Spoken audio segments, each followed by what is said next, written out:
Hi mga mare, nandito na naman tayo sa video ko. So ayun mga mare, naisipan ko kasing gumawa ng video at sa mga marites na gustong mag-update sa buhay ko, manood ka na, huwag mo nang i-next pa, manood ka na, huwag mo na kasing pigilan. Pag once na na-play mo na tong video to, alam ko, isa ka din sa mga marites sa buhay ko. So ayan mga mare, kukwento ko na, kailangan ko na simulan para malaman nyo kung anong pinagagawa ko. Kaya mga marites, kung gusto niyo may update sa buhay ko, huwag niyong ini-next yung video niya.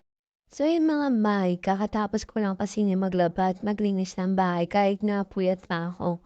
Hindi kasi ako nakukontento pag wala akong ginagawa.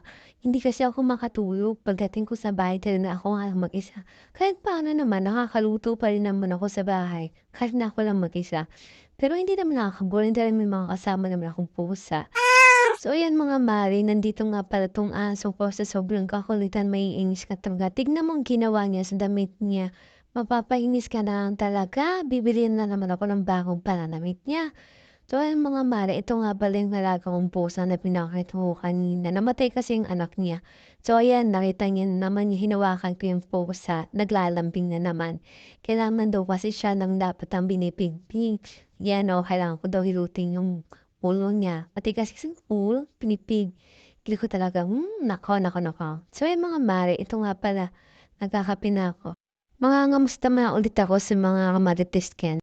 So ayan mga guys, hindi pa nga ako inaantok at hindi pa nauubos yung coffee ko. So kailangan ko lang muna tong stapler tong mga papel na to. So ayun guys, salamat sa panonood. Thank you. Thank you for watching.